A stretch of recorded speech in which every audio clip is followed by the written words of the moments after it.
elle tombe chez elle OK. et elle se fracture le bassin. Donc là, c'est quand même un tournant. On commence par se faire aider par une société qui s'appelle que je peux citer, qui est Vas-y. Destia, pour le ménage, hein. Le ménage et les courses. Elle Et tombe le matin, le soir, elle pendant la est tombée nuit? visiblement, alors elle était toute seule à domicile, a priori c'était l'après-midi. OK. Elle tombe, elle se fracture le bassin et il se trouve qu'au mois de décembre, on avait aussi commencé à penser à l'accompagner pour les courses, pour remplacer cette voisine justement et pour le ménage.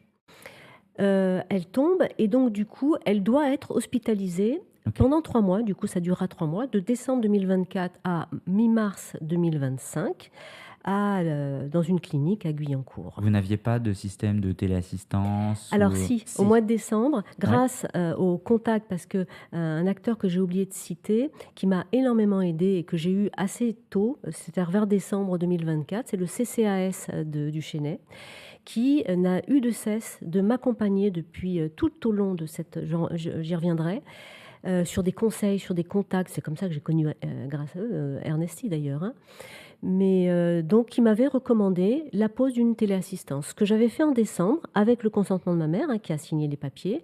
J'avais téléassistance et j'avais, intégré un boîtier à l'extérieur de son appartement où, les policiers ou les comment dire? Les pompiers Ouais. pouvaient intervenir avec un code Boîte à clés. et boîte à clés, voilà. OK, et la téléassistance, ça c'était quelle forme? C'était le bracelet? C'était le médaillon? Alors, C'était elle avait une téléassistance classique, c'est-à-dire le boîtier sur lequel vous appuyez en cas de besoin et OK. c'était complété par un collier, OK. qui lui permettait de faire la même chose dans n'importe quelle pièce de Sup l'appartement.